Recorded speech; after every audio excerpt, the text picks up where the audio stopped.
যে পোস্তর জন্য আলু আছে, এতে একটু হচ্ছে ফুলকপি আছে, ফুলকপিটা দেবো পোস্তর সাথে, ঠিক আছে।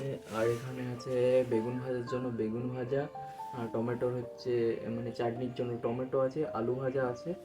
এটা আপাতত হয়েছে, এখনো বাকি আছে কিছু, ঠিক আছে। মেন কাজ হচ্ছে যে রসুন ছাড়ানো, যেটা ঠিক আছে, রসুন ছাড়ানো সব থেকে কষ্টকর কাজ, তো রসুনটা ছাড়িয়ে নেবো।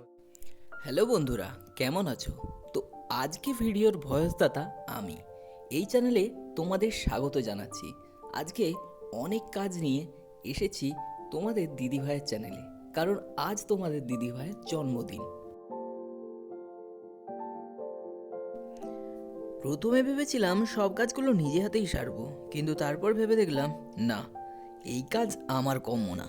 তাই তোমাদের দিদিভাইকে একটু পটিয়ে সটিয়ে নিজের কাজগুলো গুছিয়ে নিলাম। প্রথমে আলু ভাজা আর বেগুন ভাজাগুলো করে একটা থালায় তুলে রেখে দিল।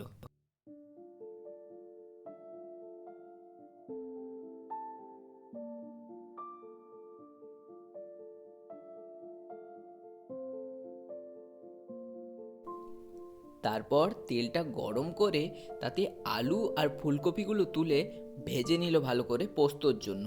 তার মধ্যে হালকা লবণও ছিটিয়ে দিল।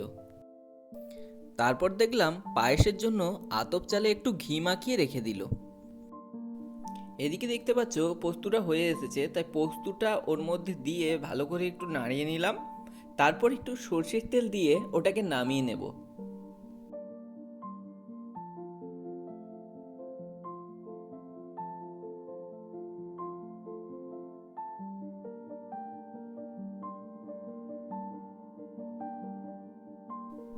এরপর যেটা রান্না করব, এটা আমি অবশ্য ভালোই পারি, মাংস রান্না। তার জন্য কড়াইতে তেলটা দিয়ে দিলাম। তেলটা হালকা গরম হতেই তাতে কিছু চিনি দিয়ে দিলাম। চিনিটা যখনই ফুটে উঠলো, তখন ওতে পেঁয়াজগুলো তুলে দিলাম। এরপর একটু পেঁয়াজগুলো লাল লাল করে ভাজা হয়ে গেলে তাতে রসুনটা তুলে দিলাম।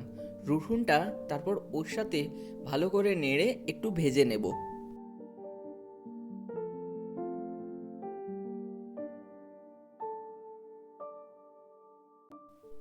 রসুন আর পেঁয়াজটা ভাজা ভালোই হয়ে গেছে। এবার আদাটা দিয়ে ওটাও ভালো করে ওর সাথে ভেজে নেব। তারপর ওর মধ্যে গুঁড়ো মশলাগুলো দিয়ে দেবো, যেমন লঙ্কা গুঁড়ো, হলুদ গুঁড়ো, জিরে গুঁড়োটা একদম অল্প দেবো, নাহলে রঙটা কেটে যাবে। মশলাটা হালকা একটু ভাজা হতেই ওতে হালকা একটু জল দিয়ে দিলাম। জলটা দিয়ে ভালো করে ওগুলো মিক্স করে নিলাম।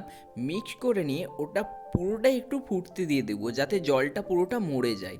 আর ওতে টমেটোগুলো দিয়ে দেবো। টমেটোগুলো দিয়ে ওগুলো ভাজা হয়ে গেলে ওতে মাংসটা তুলে দিলাম।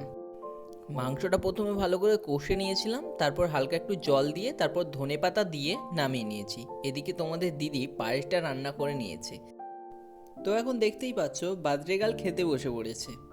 তো খাবার থালিতে কি কি আছে পুরোটাই ক্যামেরার মধ্যে সামনে থেকে তোমাদেরকে দেখিয়ে দিচ্ছি, দেখে নাও। মাংস, আইসক্রিম, মিষ্টি, পাঁপড়, পায়েস, ভাত, ডাল, চাটনি, স্যালাড, আলু ভাজা, বেগুন ভাজা সবই আছে। সন্ধ্যের দিকে ওর বাড়ি থেকে কাকু আর ভাই এসেছিল, তো তাদেরকেই খেতে দিচ্ছে। তারাও খাওয়া দাওয়া করছে। খাওয়া দাওয়ার পর দেখো তোমাদের দিদি রেডি হচ্ছে এখানে আয়নার সামনে। আমি একটু ক্যামেরাটা করে দিচ্ছিলাম এদিক ওদিক থেকে, কারণ কেক কাটা হবে এবার। Happy birthday to you, happy birthday Sathi, happy birthday to you. এবছর তোমার বার্থডেটা খুব ভালোই কাটলো। তোমাদের কেমন লাগলো অবশ্যই জানাবে ভিডিওতে কমেন্ট করে, ঠিক আছে। আসলে বিয়ের আগে এরকমভাবে সেরকম কোনো সেলিব্রেশন করা হতো না। মা ওই ছোট্ট করে পুজো দিত আর হচ্ছে ভাত, 5 তরকারি ভাত করে খাতো। তো এই বিয়ের পরে এই পাওয়াটা যেমন একটা অন্যরকম পাওয়া মনে হচ্ছে। এই দিনটা খুবই আনন্দ করি আমরা। এই পাশের বাড়ি দুটো ভাই এসেছিলো, মা ছিল, ও ছিল, আমরা এই কজন মিলে। আর ক্যামেরার ওই দিকে অনেকজনই ছিল, তো বুঝতে পারছো ভিডিওতে সবাই আসতে চাই না। তো আজকের ভিডিওটা কেমন লাগলো তোমরা প্লিজ কমেন্ট করে জানাবে। দেখা হবে একটা নতুন ভিডিওর সাথে। ততক্ষণ ভালো থাকবে, সুস্থ থাকবে। Tata and good night.